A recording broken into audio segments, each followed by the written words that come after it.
Votre présence à ce webinaire, RH et dirigeants, dotez vos leaders des 4 piliers de la force mentale. Alors je vais, tout de suite vous demander si vous m'entendez bien et pour cela de me l'indiquer dans la cellule de chat. Alors il y a une modération, donc vous ne verrez pas, les messages les uns des autres, mais moi je verrai bien tous vos messages. Donc le son est bon. Merci beaucoup, merci pour vos confirmations. Super. Alors, on va démarrer tout de suite et je vais vous proposer de faire, connaissance en répondant à ces 3 questions. Donc quelle est votre fonction? Quelle est votre problématique en rapport avec la force mentale de vos leaders?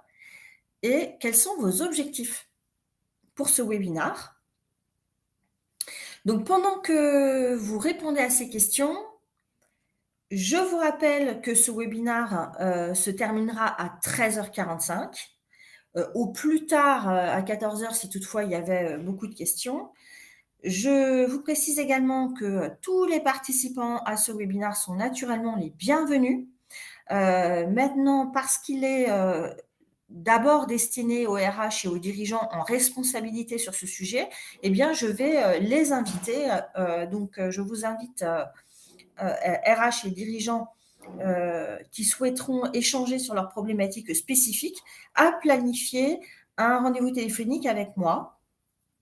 Pour planifier ce rendez-vous, vous pourrez donc cliquer sur le petit bouton orange qui est situé en haut de mon diaporama et cela vous orientera directement sur mon agenda. Voilà, donc alors j'attends vos réponses. Alors, j'ai une réponse. Donc, vous êtes assistant RH, soumis à de fortes pressions, peu de délégation et volonté de contrôle total, j'imagine, c'est de votre N+1. Et donc, vous aimeriez faire connaissance avec ce sujet. Donc, j'imagine que c'est plus pour vous à titre personnel. Tac. Alors, j'ai d'autres réponses. Donc, j'ai une problématique donc, d'une personne qui est directrice commerciale et qui souhaite, soutenir, ses collaborateurs dans une période commercialement très complexe pour qu'ils ne se démotivent pas, ne se désengagent pas. D'accord? Et donc, voilà, les objectifs pour vous, ça va être de savoir ce que vous pouvez concrètement mettre en œuvre. OK? Alors, je vois d'autres personnes qui répondent et qui ont des problématiques un peu similaires à la première. J'ai une question de Lucrèce. Oui, oui, le webinaire a bien commencé. Catherine, RRH. Alors, je cite les prénoms que quand je suis sûre que ce sont des prénoms, parce que quand je vois des noms de famille, pour des raisons de confidentialité, je ne vais pas les citer. Donc, Catherine est responsable ressources humaines et elle souhaite voir comment engager et responsabiliser ses managers. Pourriez-vous, Catherine, m'en dire davantage sur ce qui est éventuellement compliqué pour vos managers en ce moment et ce que vous aimeriez trouver dans ce webinaire? Voilà, donc j'ai d'autres réponses qui arrivent et qui sont comme la première, donc des personnes qui s'intéressent au sujet plutôt à titre personnel parce qu'elles vivent, un moment, très compliqué. D'accord, donc Catherine me dit que les managers doivent prendre des décisions arbitrées. J'imagine que c'est le sens de votre réponse. Alors je regarde quelques-unes, oui, super, merci beaucoup Catherine. Alors, je regarde quelques-unes de vos réponses. On a également Damien, donc Damien qui est directeur des systèmes d'information dans une entreprise importante et avec des équipes en souffrance du fait de migration, de projets qui sont très complexes et qui souhaitent leur permettre de tenir le coup avec un maximum de résilience. Sur tous les mois qu'il reste sur un projet en particulier. Très bien, mais écoutez, on est vraiment, on est dans le thème par rapport à vos attentes, donc je vais avancer, tout de suite. Alors aujourd'hui, mon objectif, c'est de vous permettre de comprendre les vrais enjeux de la force mentale des leaders pour l'organisation. Heu, OK, je voyais qu'il y avait une autre réponse, mais là je vais arrêter de parcourir les réponses et je reviens à ma présentation. Donc et mon objectif, c'est également de vous présenter des solutions pour la renforcer. Alors, je vais commencer par me présenter rapidement. Forte, d'une riche expérience en RH, acquise dans divers secteurs, sur des fonctions tant opérationnelles que stratégiques, j'ai fondé mon cabinet de coaching en 2007. Alors mon projet était clair, hein, c'était tout simplement, mettre toute mon énergie au service des personnes, en les aidant à croire en elles, en leur avenir et en leur capacité à y faire face. Alors pour, donner plus de puissance et de valeur à mes coachings, en 2010, j'ai créé 2 méthodes qui sont maintenant, éprouvées. La première pour développer sa confiance en soi et la seconde pour développer son leadership. Et puis sensible, aux préjudices liés aux relations difficiles, je me suis également spécialisée sur cette thématique pour mettre au point un nouveau programme de coaching permettant de faire face aux relations difficiles avec efficacité tout en se protégeant des impacts psychologiques qu'elles peuvent causer. Au cours de ce long voyage de plus de 15 années dans la tête et le cœur des leaders, managers et dirigeants de tous horizons, j'ai finalement acquis une compréhension profonde de ce qui fonde la force mentale. J'ai également pris conscience que cette force mentale est la soft skill clé pour traverser sa vie avec plus de sérénité et de joie, car elle conditionne la manifestation de toutes les autres. Sans force mentale, vous ne pouvez tout simplement pas manifester pleinement vos talents sur la durée. Sans force mentale, l'équilibre, le sentiment de réussite et la joie qui en découle ne sont tout simplement pas possibles. J'ai donc mené des recherches et modélisé la force mentale des leaders en entreprise autour de 4 piliers que je vous présenterai tout à l'heure.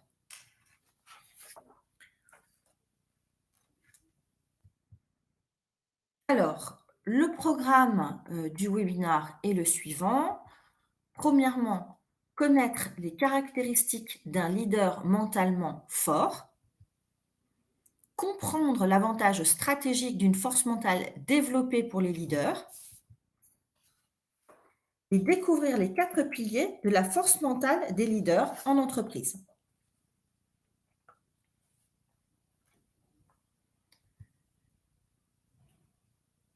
Et pardon, 4e point, promouvoir la force mentale dans votre organisation. Alors, connaître les caractéristiques d'un leader mentalement fort. Avant de développer ce point, je vais vous raconter l'histoire d'un homme né à la fin du 19e siècle dans une famille très modeste des États-Unis. Dès l'âge de 10 ans, il commença à travailler. Sa vie fut ensuite parsemée d'échecs successifs. Sa première entreprise vendait des lampes à carbure. Malheureusement, son affaire fut vite obsolète face à la vaste campagne d'électrification lancée sur tout le territoire américain. Il se lança ensuite dans une carrière de juriste, mais fut radié de la profession à la suite d'une bagarre en pleine audience. Et bien que finalement disculpé, sa réputation fut à jamais entachée dans le milieu, donc impossible pour lui de continuer dans cette voie. Ensuite, il décida d'ouvrir un restaurant pour vendre sa recette fétiche de poulet. Mais il dut fermer son restaurant à cause de la construction d'une autoroute. Ruiné et abattu, âgé de 66 ans, il devait se contenter pour survivre d'un chèque mensuel de 105 $ délivré par la sécurité sociale. Mais convaincu par le potentiel de sa recette de poulet, il décida de la commercialiser à des restaurateurs.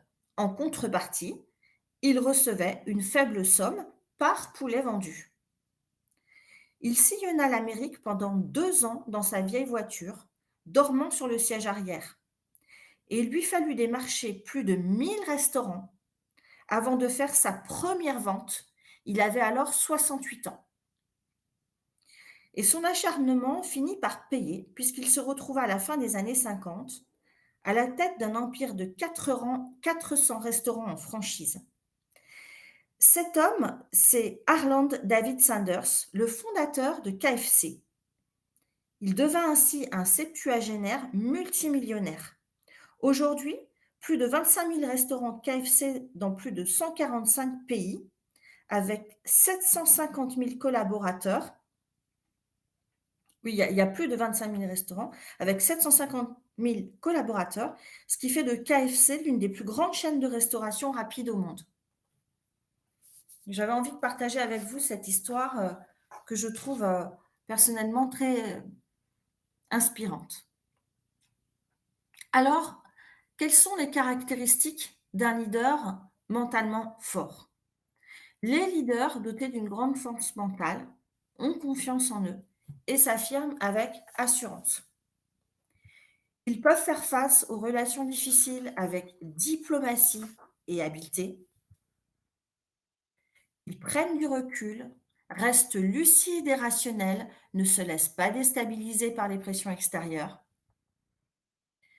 Ils font face aux challenges avec agilité et résilience. Ils restent focalisés sur leurs objectifs et gèrent leurs priorités avec stratégie.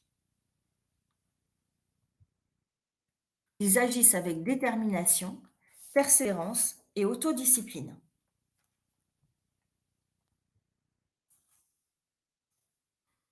Comprendre l'avantage stratégique d'une force mentale développée pour les leaders.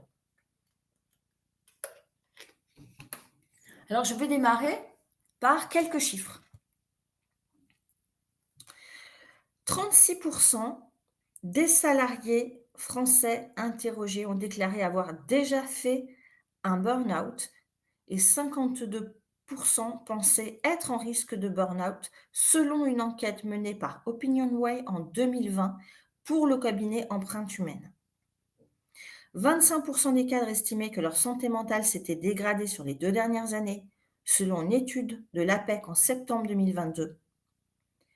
Et entre février 2022 et octobre 2022, selon Harris Interactive, l'anxiété gagne encore du terrain chez les salariés du privé, avec plus de stress, plus d'inquiétude, plus d'angoisse, une tristesse inhabituelle ou prolongée, ou un état dépressif. Donc, on observe non seulement des taux affolants et jamais vus de burn-out et autres troubles anxieux, mais également qu'ils sont en augmentation, alors même que l'avenir s'annonce encore plus difficile pour les salariés. En effet, dans un monde en constante évolution, les défis qui se présentent aux leaders sont toujours plus complexes. Citons les défis liés à la diversité, à l'inclusion, à la transition écologique, au travail à distance, aux innovations technologiques, etc. Cela induit une pression toujours plus forte sur les leaders en responsabilité, en particulier du fait d'attentes très élevées sur les résultats, la capacité d'adaptation, le management, etc. Donc, pour faire face à ces défis, les leaders en responsabilité auront plus que jamais besoin de soft skills comme une forte capacité d'adaptation, une vision stratégique claire, une capacité à comprendre de nouvelles situations et à prendre des décisions avec discernement, une communication particulièrement assertive et efficace, une imperturbable confiance en soi et une vraie capacité à prendre de la hauteur et à gérer leur stress, c'est-à-dire autant de soft skills constituant la force mentale. N'hésitez pas à réagir au fur et à mesure du webinaire et à poser des questions grâce à la cellule de chat. L'idée, c'est que ce soit aussi interactif. N'hésitez pas. Alors,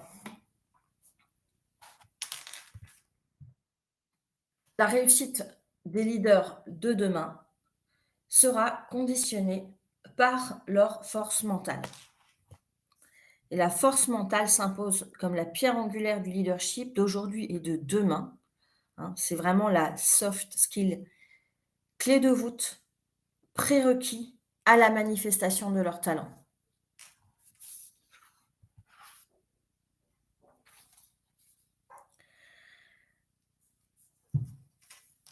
Troisième point de ce webinaire, heu, découvrir les 4 piliers de la force mentale des leaders en entreprise. Et avant ce point, je vais tout d'abord vous parler rapidement de ce petit garçon qui était incapable de parler jusqu'à ses 4 ans et dont les professeurs disaient qu'il n'irait pas loin. Il s'appelait Albert Einstein. Ou de ce jeune renvoyé d'un journal pour manque de créativité et absence d'idées originales, nommé Walt Disney. Je vais vous parler aussi de ces jeunes renvoyés par les studios Decca car leur son n'était pas assez bon, nommés les Beatles. De cette jeune femme rétrogradée de son poste de présentatrice vedette parce qu'elle n'était pas faite pour la télévision, nommée Oprah Winfrey. Ou encore de ce jeune renvoyé de son équipe de basketball au lycée, nommé Michael Jordan.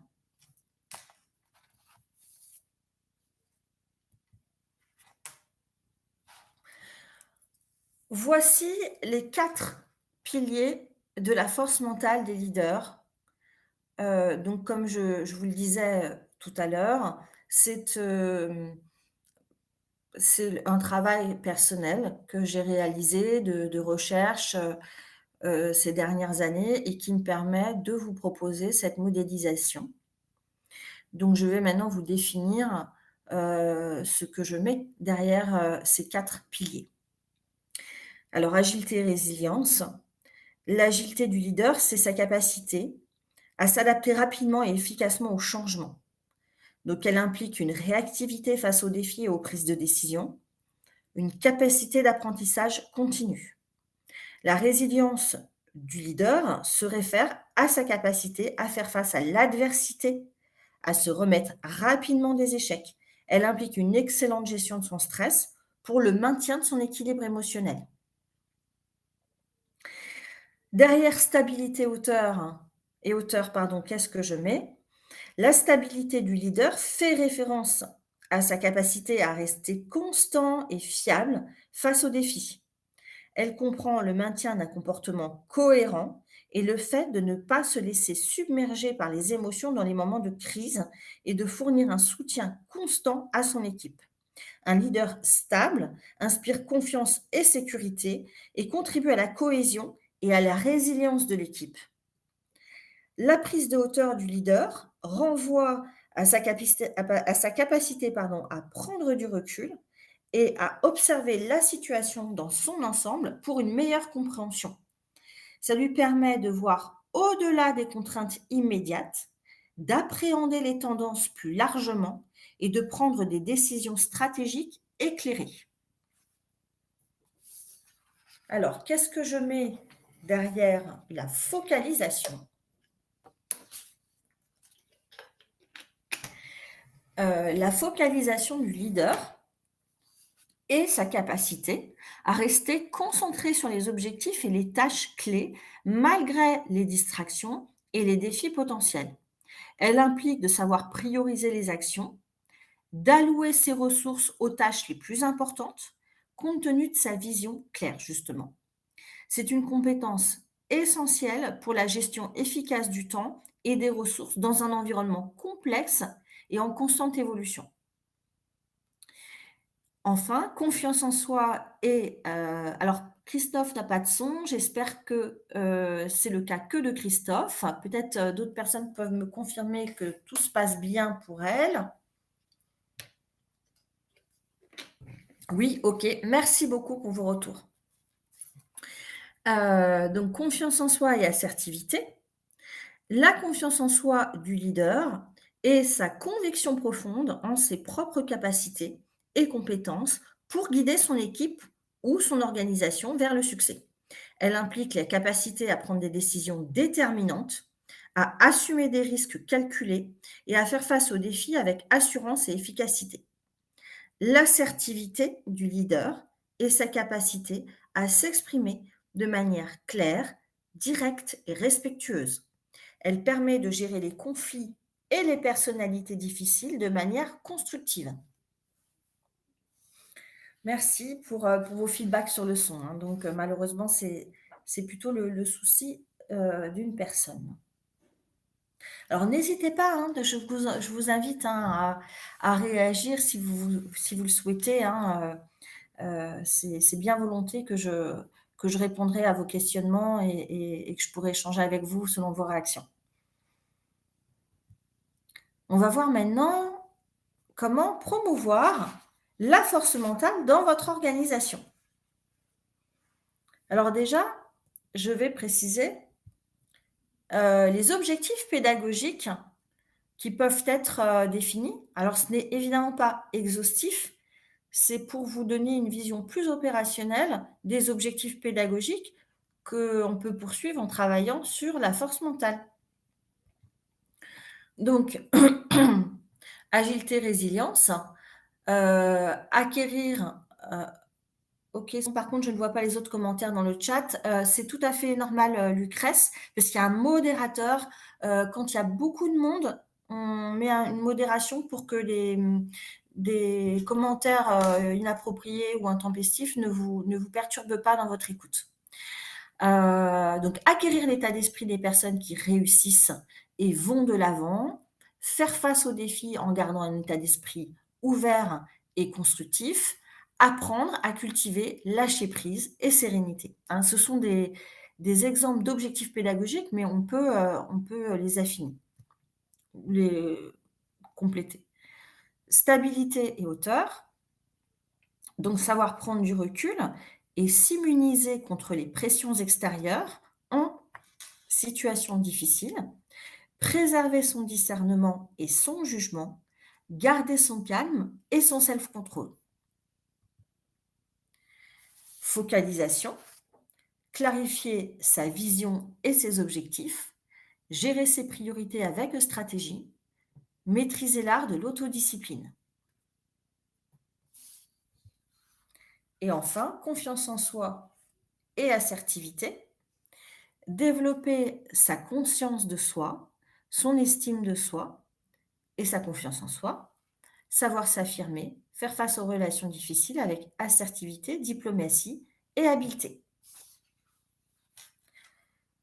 Maintenant, voyons les dispositifs qui vont pouvoir vous permettre de soutenir et renforcer la force mentale de vos leaders. Plusieurs dispositifs vont être appropriés. Premièrement, le coaching individuel avec une conception d'un programme sur mesure.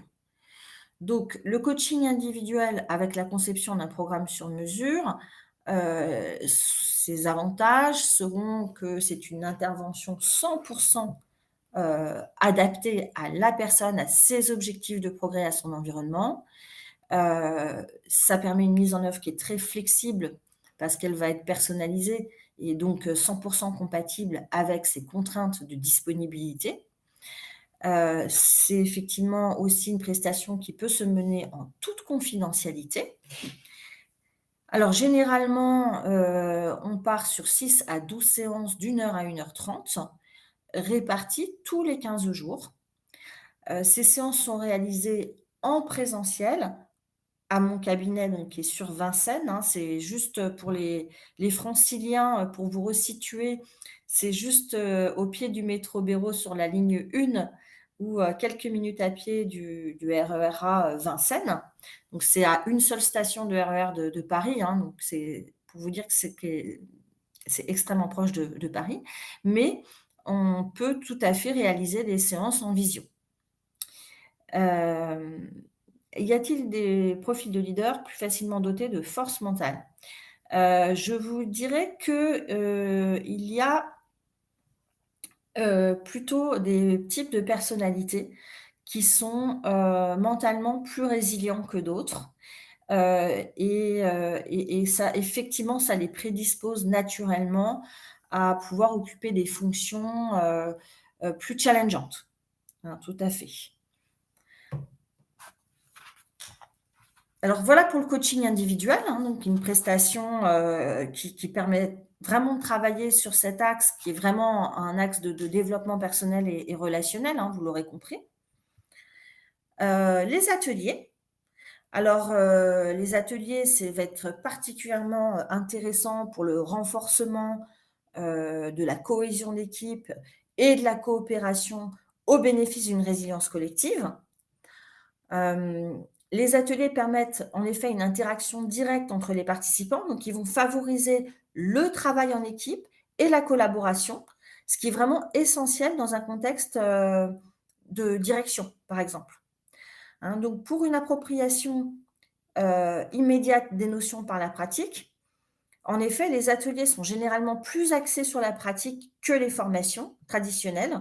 Les participants ont vraiment l'occasion d'appliquer immédiatement ce qu'ils ont appris, ce qui va vraiment favoriser une meilleure rétention de l'information.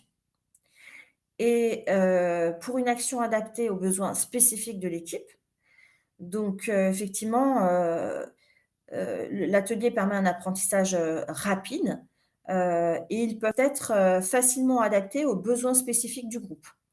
Hein, ils peuvent être conçus pour se concentrer sur des domaines spécifiques de développement de la force mentale, comme la prise de décision stratégique ou la gestion du stress, par exemple.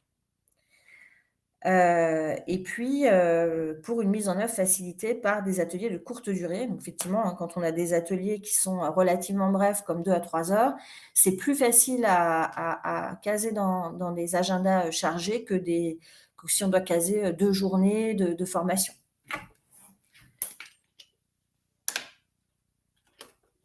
Alors, j'ai bien vu votre question, Bernard, et je vais me faire un grand plaisir d'y répondre, après avoir juste présenté cette partie-là, si c'est OK pour vous. Donc je termine sur les ateliers. Généralement, selon le besoin, on peut programmer 3 à 6 ateliers, de 2 à 3 heures. Ils vont être planifiés toutes les 3 à 4 semaines, hein, et ça se fait généralement chez le client. Mais c'est pas on peut tout à fait les organiser, à l'extérieur, hein, sans difficulté.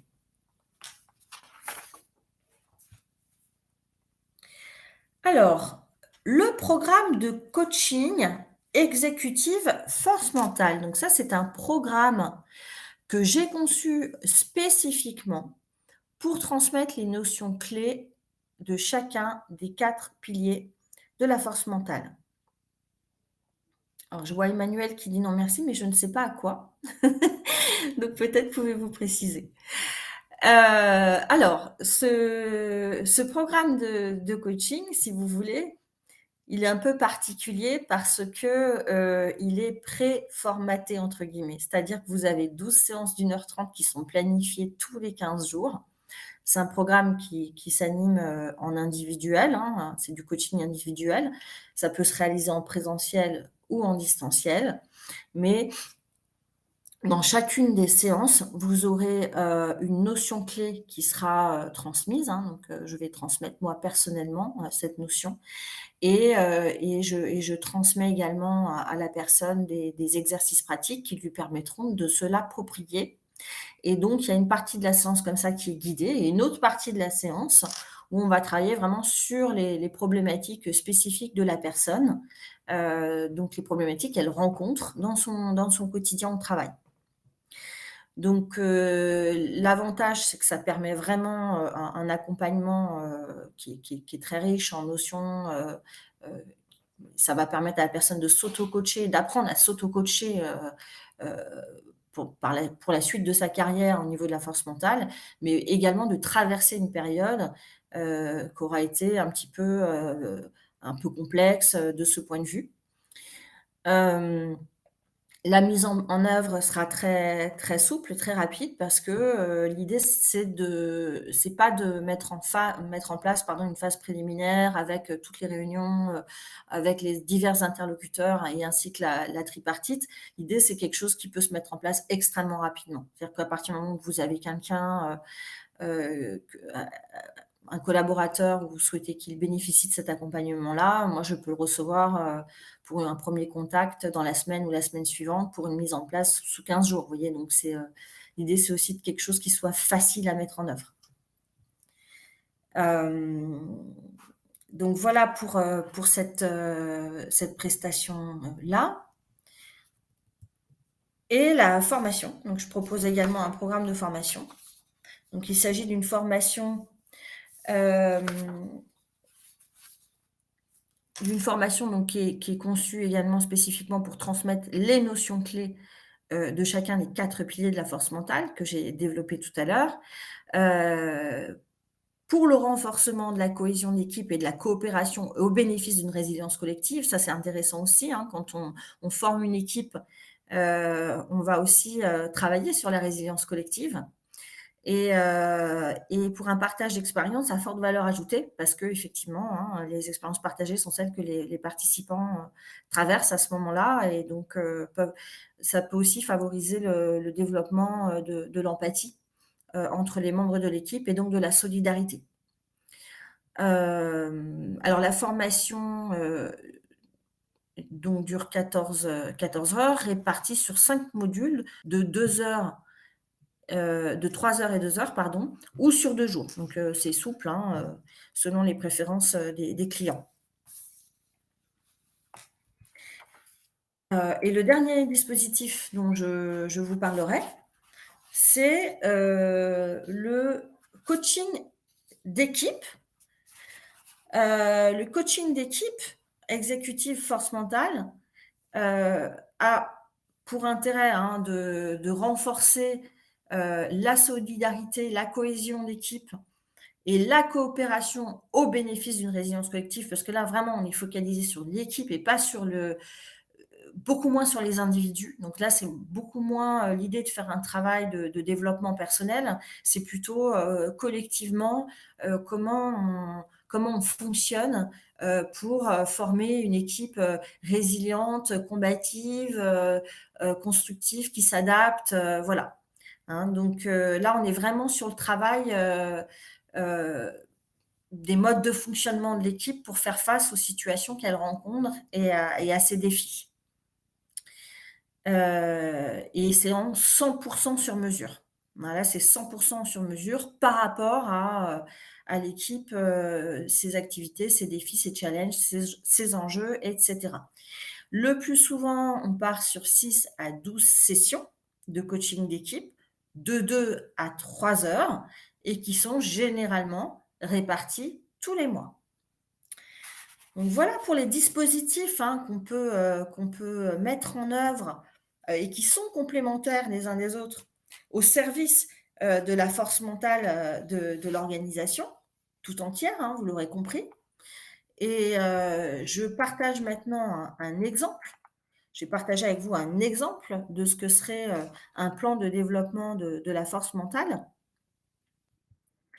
Ça pourrait être, par exemple, de proposer aux dirigeants, à chaque dirigeant, un coaching individuel avec la conception d'un programme sur mesure, hein, pour chacun selon, ses propres problématiques et ses propres attentes et objectifs. Et également, de mettre en œuvre un coaching d'équipe, heu, avec des ateliers. Parce que l'idée, c'est d'alterner, peut-être des moments de coaching d'équipe et des moments, d'atelier. Voilà, tout ça se bâtit sur mesure, mais c'est pour vous donner une illustration. Ça peut être aussi intéressant, d'accompagner les managers, avec le programme de coaching individuel exécutive, force mentale, que je vous ai décrit tout à l'heure. Donc que chacun puisse avoir, puisse suivre, personnellement ce programme. Et puis de soutenir les équipes avec, la formation. Oui, c'est un exemple, hein, parce qu'on peut envisager les choses autrement, mais c'est pour vous donner une idée de ce que pourrait représenter donc un plan de développement de la force mentale dans votre organisation. Donc avec des programmes qui s'étaleraient sur, sur à peu près 6 mois, par exemple. Voilà. Alors, vous aurez compris que moi, je peux vous accompagner, dans la conception, la mise en œuvre, et l'animation de votre plan pour le développement de la force mentale, et que si vous souhaitiez en discuter, donc je m'adresse, à ceux qui parmi vous sont dirigeants, sont RH et souhaiteraient, discuter de la mise en œuvre de ce type de dispositif, et bien dans ce cas, je vous invite à réserver un rendez-vous avec moi. Donc je vous rappelle que vous pouvez le faire en cliquant sur le bouton orange situé en haut de ma présentation et ce bouton vous conduira directement sur mon agenda. Voilà, donc maintenant je vais prendre, le temps de répondre à vos questions. Si vous souhaitez aussi, parce que je vois que certaines personnes sont arrivées en cours de route. Il y a même pas mal de monde, pas mal de personnes qui sont arrivées en cours de route. Donc, s'il y a des points sur lesquels vous avez envie de revenir, que je redéveloppe, etc., surtout sentez-vous libre de me le demander. Donc là, je vois que j'avais déjà quelques questions. Bernard a demandé s'il y avait des profils plus facilement dotés de force mentale. Et j'ai répondu tout à l'heure qu'effectivement, il y a quand même certaines personnalités ou traits de personnalité qui prédisposent à la force mentale. Alors lesquels? Vous avez plusieurs, approches typologiques de personnalité. Pour ceux qui connaissent par exemple, le ProcessCom, je ne sais pas, si certains d'entre vous sont familiers avec le ProcessCom, c'est sûr que, le plus résilient, le profil le plus résilient sera le promoteur qui est, vraiment dans l'action, qui est tourné vers l'avenir, qui va, sans tergiverser, mettre en place les choses, tirer des apprentissages de ses réussites comme de ses échecs pour, ajuster le tir. Donc voilà, on a un état d'esprit, qui est généralement, plus proche de ce qu'on a pu décrire, mais sur certains aspects seulement, pas sur d'autres. Heu En tout cas, c'est sûr qu'il y a des aspects de personnalité qui vont être, aidants, on en a évoqué quelques-uns finalement en filigrane, comme, l'assertivité, la confiance en soi, l'affirmation de soi, heu heu, je pourrais en citer beaucoup, mais, il y a aussi, la capacité à évaluer les situations, le discernement, le tact, la diplomatie, hem, le comment dirais-je? Enfin, il y en aurait tellement en fait que je pourrais me perdre à vous répondre. En tout cas, j'espère Bernard de vous avoir donné déjà quelques éléments de réponse. Alors d'autres questions? Je vois que j'ai plusieurs personnes qui m'ont posé des questions. Alors j'ai juste une personne qui me demande si je pourrais vous adresser, le diaporama. Je le faisais avant, je ne le fais plus. Par contre, si vous souhaitez retrouver, beaucoup de contenu, sur la force mentale, sachez que moi je publie, régulièrement des articles à ce sujet, et vous pouvez vous abonner à ma newsletter. Donc, il vous suffit d'aller donc sur LinkedIn, sur mon espace, LinkedIn et vous verrez, vous pouvez vous abonner à ma newsletter et j'ai commencé très récemment cette newsletter, mais j'ai déjà peut-être publié à peu près 7 articles, sur la force mentale où je détaille, les composantes de la force mentale et de comment la développer. Hein, donc ça devrait déjà ça vous apportera beaucoup de contenu et je pense même, parfois même davantage de contenu que ce diaporama. Alors d'autres questions? Pouvez-vous rappeler les 4 piliers de la force mentale? Alors, je vais revenir en arrière, ça sera tout aussi simple. Hop! Heu, tac. Donc je vous remontre les 4 piliers, heu, de la force mentale. Alors, on est toujours sur comment dirais-je? Un séquençage, enfin un séquençage, un découpage, je dirais, forcément un peu artificiel parce qu'en matière de développement personnel, tout est un peu intriqué dans tout, hein. Donc ça va pas être, les limites entre ces concepts se chevauchent de toute façon, un tout petit peu. Ce que je peux vous dire, c'est que par exemple, ce que je peux vous rappeler sans faire trop de redites, hein, pour ceux qui ont pu assister à tout le webinaire, c'est que, bah, dans agilité résilience, l'idée d'arriver à acquérir l'état d'esprit, hein, des personnes qui réussissent, qui vont de l'avant, qui font face aux défis en gardant un état d'esprit ouvert, un état d'esprit constructif. L'agilité résilience, s'acquiert par le fait d'apprendre aussi à cultiver son lâcher prise et sa sérénité intérieure. Pour développer sa stabilité et sa hauteur, et bien, il faut apprendre à prendre du recul, à s'immuniser contre les pressions extérieures en situation difficile, hein, donc apprendre à se protéger, à protéger son discernement, à protéger son sens critique, à protéger, son espace personnel, j'ai envie de dire. Heu, pour effectivement garder son calme et son self-control. Ne pas être trop, atteint, par les perturbations et également par tout ce qui est, rapport de force, tentative d'intimidation, de déstabilisation, qui sont des choses que l'on voit évidemment dans l'organisation et auxquelles il faut savoir faire face lorsqu'on veut évoluer, dans des grandes structures, notamment, matricielles et sur des hauts niveaux de responsabilité. Ce qui est le cas de beaucoup de mes clients. Dans la focalisation, il y a plusieurs notions. Il y a la notion de savoir, il faut si vous voulez pas être déstabilisé et vous disperser et si vous voulez pas, heu, vous retrouver un peu perdu, par quel bout prendre les choses et cetera, il faut que vous ayez une représentation extrêmement claire de ce que vous voulez réussir à faire et de vous faire un plan d'action aussi, avec des étapes que vous jugez, accessibles, réalistes et sous votre contrôle, hein. Ça, c'est des points qui sont importants, pour ne pas perdre de vue ce que vous voulez vraiment et ne pas perdre de vue aussi ce qui est prioritaire. Donc savoir vraiment faire le tri entre ce qui est prioritaire et ce qui ne l'est pas, quelles que soient les pressions extérieures, quelles que soient, les attentes finalement que d'autres peuvent avoir sur vous.